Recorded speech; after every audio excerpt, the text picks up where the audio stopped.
don't let this month fool you because it's hot outside. It doesn't mean that the garden doesn't take a break. In fact, this is one of the best windows all year round to get seeds and sets in the ground for the next coming season.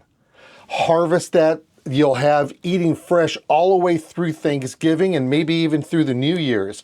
And today we're going to talk about my top plant picks for right now, because it's super exciting to know that things can be growing. Now, in my yard and garden, I've actually begun the process of pulling out all the plants that really don't need to be there. I mean, things have done what they have done. They're on the downside. And by the way, where I'm at the thingsgreen.com Botanical Gardens, we've had amazing heat waves that have come through to really wipe a lot of stuff out too. Regardless of how much watering we've been doing, certain plants were just on the way out. Now, I have to admit that the plant that I'm going to talk about right now is actually getting a second life to it.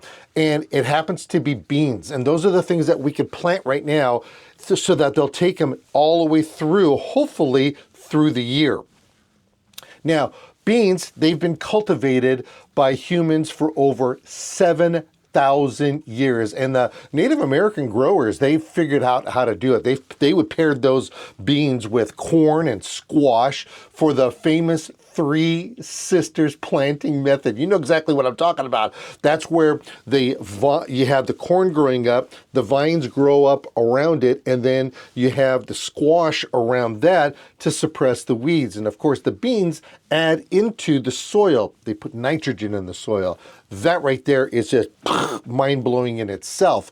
But in this particular case, the corn isn't going to grow. So we're going to have to take the beans and we're going to have to make sure that they have some type of support, all right? So this is a support group right now for your beans. Now, the thing that we have to remember is that it's really okay to plant when it's hot because soil temperatures are warm. Hopefully the evening temperatures, and they are a little bit cooler, and that makes a really good combination for the plants. In fact, we're going to have plants that are going to mature like crazy. And these particular plants, mostly all of your beans and your peas and such, they're going to mature around 50 to 55 days. Now, my beans right now, because of the weather and how much we've been watering, I'm getting a second, if not third, flowering on there. In fact, if you go to my social media sites, you're going to see some beautiful flowers that are happening on there, and oh, they're just absolutely gorgeous. So you're going to get something before a first frost. Now, I do know and I realize that, you know, sometimes by this time of the year, we get a little tired of getting out there in the garden, but this is going to excite you again because there's nothing like taking the seeds, throwing them inside the ground, and watching them grow like Jack in the beanstalk. It's a beautiful thing. Now, I want you to get a compact bush variety rather than the actual pole beans. But if you do get the pole beans, it's not the end of the world, but the bush variety, they actually produce faster and they technically don't need the trellising. And that right there is a really key thing if you're not prepared for that. So keep that in mind when you're doing that. Now, keep the soil evenly moist until germination. And it's really important because with the hot weather, it's going to dry out quickly. So be on top of it. Be on top of your beans. Look at that, I'm a poet and don't even know it. So take the beans, they're planted in the soil, and if you keep them moist now, not wet, because if you keep them wet, they're going to rot and they're going to fail to sprout. And if you keep it dry, they're going to not do well as well either. So keep them evenly moist. Once they start sprouting, then things will start happening to those beans, especially if you have those bush varieties. Now, the second thing that's up on the list happens to be carrots. Now, carrots, they originally came in purple and yellow, and that familiar orange wasn't bred into them until about the 1600s in the Netherlands. Now, reportedly, they were done this way to attribute to the House of Orange. And then they also found out that what happened with the carrots themselves, the orange ones, people, they just happen to gravitate to them more than the purple and the white and the blues and the red. And let me tell you, the old school ones, they're pretty, but everybody happens to like the orange ones. Now, the thing of it is that when you plant carrots, you have to remember that your seed carrots, they're always planted by seed. You never plant these by sets. Anybody try to sell you something like that, it's wrong. This is a root crop. They want to be in loose, rock-free soil. So that's really important. You got to pull a Fred Flintstone over here by pulling out all of the rocks. So important. And then what'll end up happening is that you're going to have this absolutely beautiful plant that's going to grow, and believe it or not, it's going to be sweeter than you could ever imagine. Now, keep the seeds shallow, kind of like that relationship that you used to be in, about 1/4 of an inch deep, and mist the carrots regularly, because if it dries out fast, you're going to have a problem with them continuing to grow. They will grow really quickly. Now, you can either thin out the seedlings to 2 inches apart once they've sprouted so that the roots have room to size up, or what you could do is use that to help you out. Take some TP and take a layer of TP, put it on the ground, put one seed inside the center, one seed on the line, center line, all the way down. Then you're not going to have to come back and you're not going to have to thin them out. That right there is a pro tip that you're just not going to get anywhere. And of course the TP is biodegradable, so get the cheapest that you have, the 1-ply. You don't have to get no 3-ply or 4-ply on these. That way you're assuring yourself they are going to be nice and separated. Now, beets, which is our number 3 on this list, they can be planted the same way. Now, the ancient Greeks and Romans grew beets mainly for their leafy tops, and they're considered a root of medicinal food long before they became any kind of dinner plate staple. So go online and find out how you can use those roots. In fact, not the roots, use the leaves.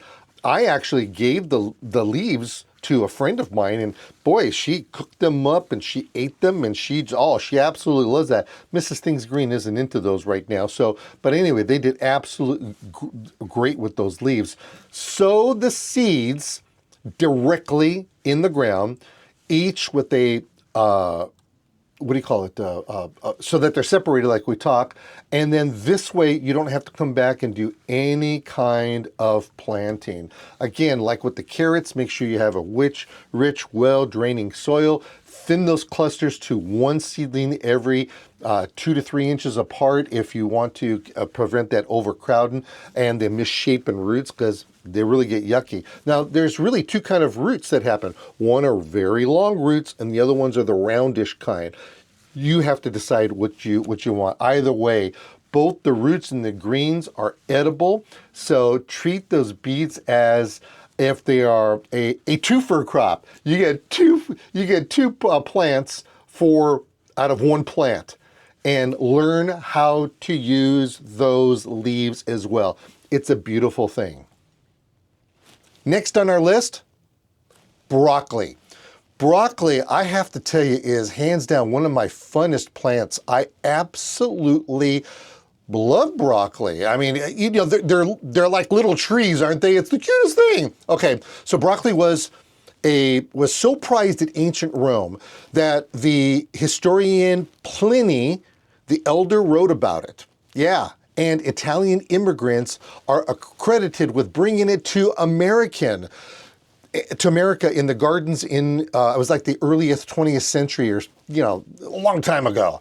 Anyway, the best part about these is that you can grow these by transplants, which is really good, or little sets.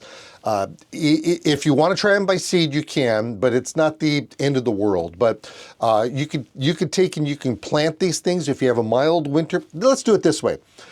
If you can find the plants right now, which you could, buy them by little plants or seeds over your garden center or nursery. If they don't have them, ask them when you can get them.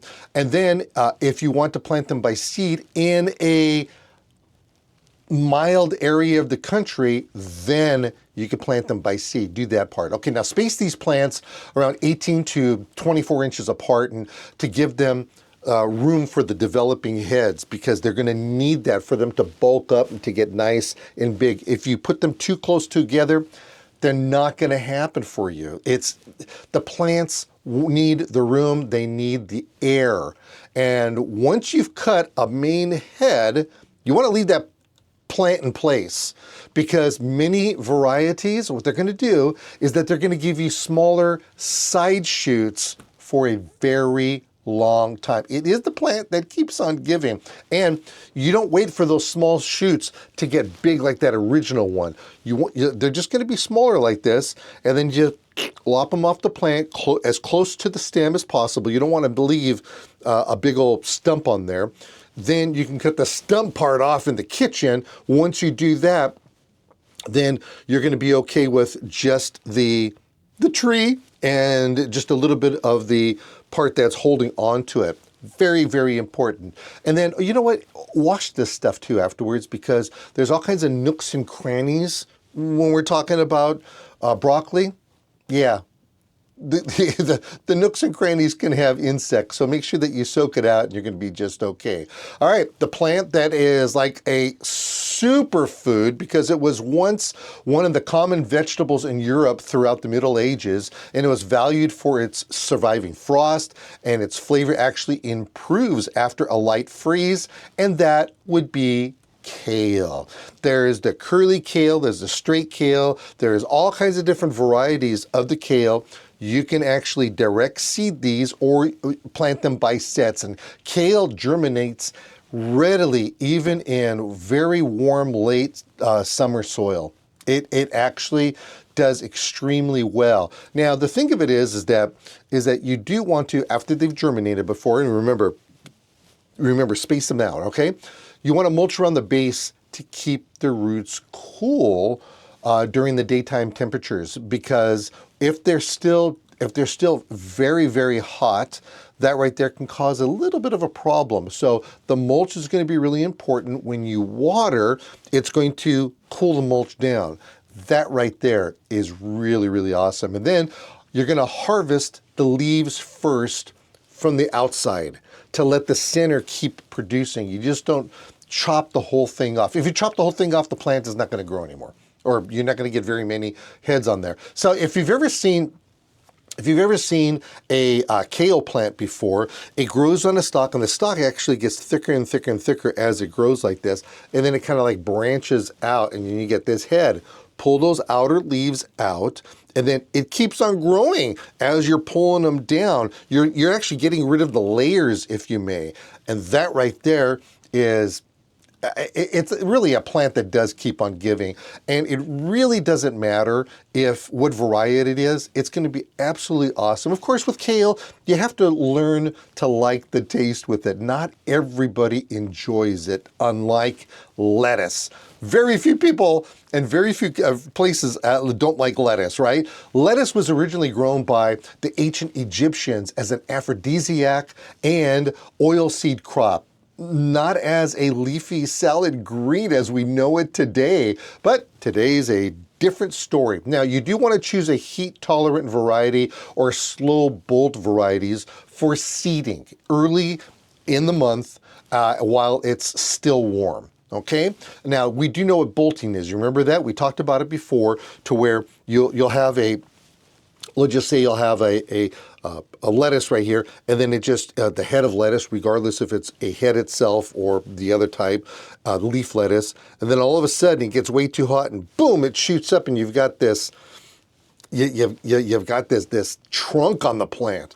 So there are varieties that are perfect for this. So you want to provide afternoon shade for the first couple of weeks, and then that's going to help prevent the seedlings from the bolting aspect, keep the area nice and moist. Succession sowing every 2 weeks for a steady supply of instead of one big harvest at all, because you just don't want that whatsoever. The last thing you want is too many of this. The next on our top list over here are bunching onions. Now, bunching onions, they're also known as scallions. And onions are one of the oldest cultivated crops on record, with evidence of onions growing back and dating to the Egyptian times, more than 5,000 years ago. Can you imagine how long that was? Now, direct sow these seeds or the plants close together, because scallions don't need room to grow, because they're like bulb onions do. You don't need that with these. They can be crowded, so go ahead and get them cozy.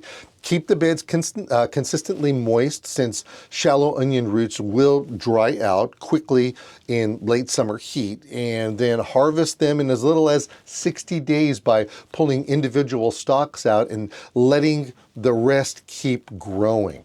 That right there is an important thing to have. And as a bonus over here, let's talk about cabbage. Cabbage has been grown for so long that wild cabbage is also the ancestor of broccoli, kale, cauliflower, and Brussels sprouts. All one species bred in different directions. Now set out the transplants now so that they're well established before the shorter, cooler days of fall come around. You blink your eyes, it's gonna be there. Space them around 12 to 18 inches apart from each other for good air circulation. And that right there is going to be absolutely super for these plants. And it's also going to reduce the disease pressure. Watch for cabbage worms and cover the young plants with row covers. So that they don't get burned. Anyway, grab those gloves, get those seeds and sets into the ground, get them down right now, and you'll be harvesting beautiful fall garden vegetables while your neighbors are still wondering where the summer had gone. And that's the dirt on the garden.